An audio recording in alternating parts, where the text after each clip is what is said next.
¿Alguna vez te has detenido a pensar qué nos hace iguales a todos, sin importar de dónde venimos, cómo nos vemos o qué creemos? La respuesta, en gran medida, está en un documento revolucionario que cambió el mundo para siempre, a la Declaración Universal de Derechos Humanos. Hoy vamos a viajar en el tiempo para descubrir su historia, entender qué significa y por qué, más de 70 años después, sigue siendo tan increíblemente relevante. Quédate conmigo porque esto no es solo una lección de historia, es la historia de nuestros propios derechos. Todo comienza después de la Segunda Guerra Mundial. El mundo estaba en ruinas, no solo físicamente, sino moralmente. Las atrocidades cometidas habían dejado una cicatriz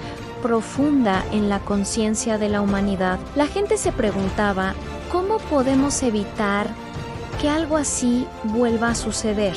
La respuesta fue crear algo nuevo, una organización que uniera a las naciones y promoviera la paz y la justicia. Así nacieron las Naciones Unidas en 1945, pero no era suficiente con prevenir la guerra. Era necesario establecer un estándar común, una especie de manual de instrucciones para la dignidad humana. Aquí es donde entra en escena una figura clave, Eleanor Roosevelt. Como presidenta de la Comisión de Derechos Humanos de la ONU, ella fue la fuerza impulsora detrás de la creación de la Declaración de la Declaración. Imaginen la escena ante delegados de todo el mundo, con diferentes culturas, religiones y sistemas políticos, sentados en una misma mesa. La tarea era monumental: ponerse de acuerdo sobre qué derechos son universales, es decir,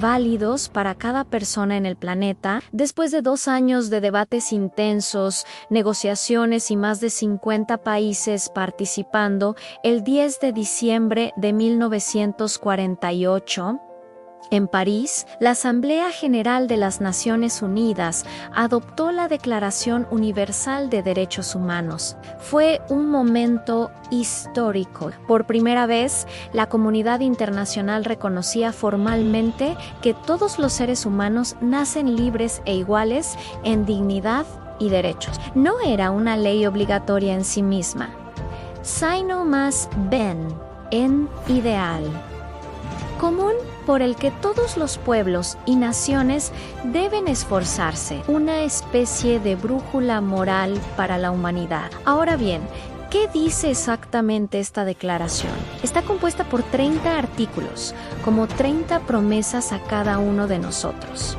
Los primeros artículos son como los cimientos de una casa. El artículo 1 dice que todos nacemos libres e iguales. El artículo 2 prohíbe la discriminación. No importa tu raza, color, sexo, idioma, religión, opinión política, origen. Eres igual ante la declaración. Luego, la declaración se divide en 2 grandes grupos de derechos. Primero, los derechos civiles y políticos. Estos son los que quizás nos suenan más. Por ejemplo, el derecho a la vida, a la libertad y a la seguridad, que están en el artículo 3. También prohíbe la esclavitud y la tortura. Nos garantiza el derecho a un juicio justo, la presunción de inocencia y la libertad de expresión, de pensamiento y de religión. Básicamente, son los derechos que nos protegen del poder del Estado y nos permiten participar en la vida pública. Son los que nos aseguran que podemos decir lo que pensamos sin miedo y elegir a nuestros gobernantes. Pero la declaración no se detiene ahí. Y aquí es donde se pone aún más interesante. También reconoce los derechos económicos, sociales y culturales. ¿Qué significa esto? Significa que tener dignidad no es solo poder votar o hablar libremente. También es tener que comer, dónde vivir, tener acceso a la salud y a la educación. El artículo 22 es clave, ya que introduce la idea de que todos toda persona tiene derecho a la seguridad social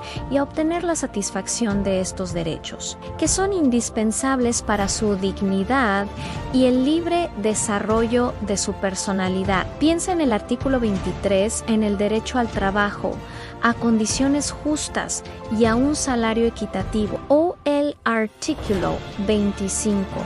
El derecho a un nivel de vida adecuado que asegure la salud y el bienestar, incluyendo alimentación, vestido, vivienda y asistencia médica. Y por supuesto, el artículo 26, el derecho a la educación. Lo revolucionario de la declaración es que entiende que todos estos derechos están conectados, son indivisibles. De poco sirve tener libertad de expresión si te estás muriendo de hambre. Y de poco sirve tener comida si no puedes decir lo que piensas.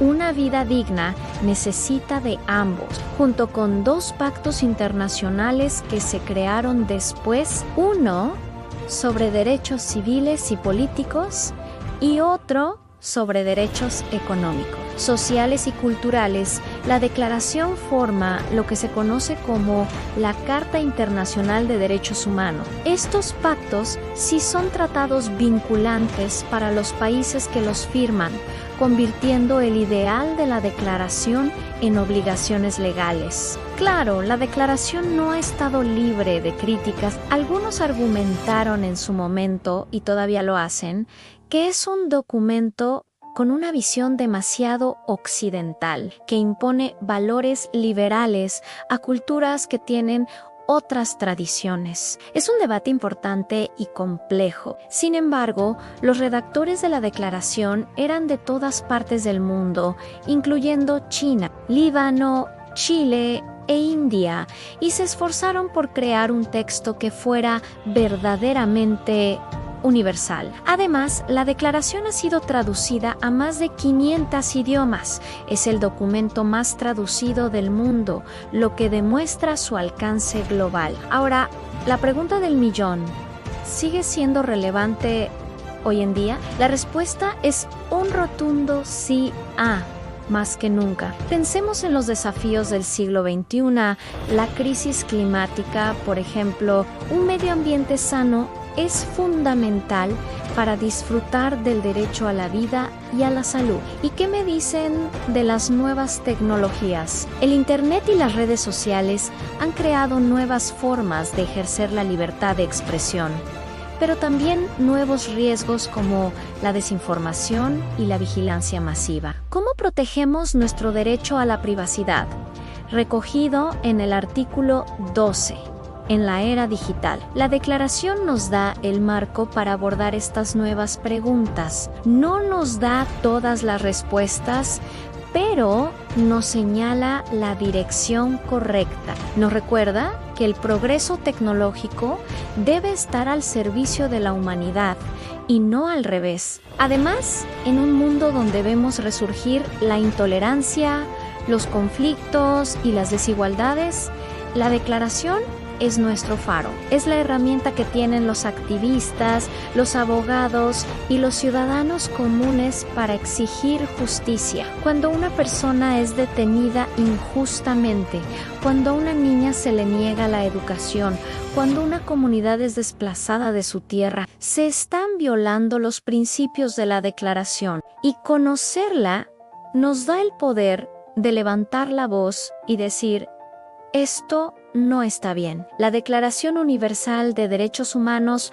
no es solo un documento en un archivo de las Naciones Unidas, es una promesa viva. Es el legado de personas como Eleanor Roosevelt que soñaron con un mundo mejor, y es nuestra responsabilidad de cada uno de nosotros mantener vivo ese sueño, leyendo sus artículos, entendiéndolos y sobre todo defendiéndolos en nuestro día a día. Porque los derechos humanos no son algo que nos dan los gobiernos, son algo que nos pertenece por el simple hecho de ser humanos. Así que la próxima vez que escuches hablar de derechos humanos, recuerda que no es un concepto abstracto. Eres tú, soy yo, es nuestro derecho a vivir con libertad, con justicia y con dignidad. Y esa es una idea por la que siempre valdrá la pena luchar.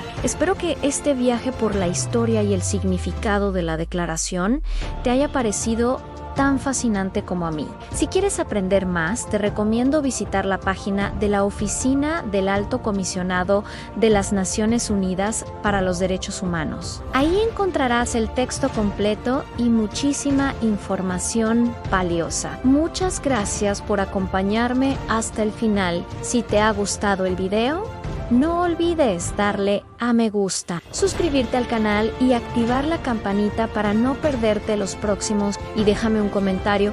¿Qué artículo de la Declaración te parece más importante en el mundo actual? Me encantará leerte. Nos vemos en el próximo video.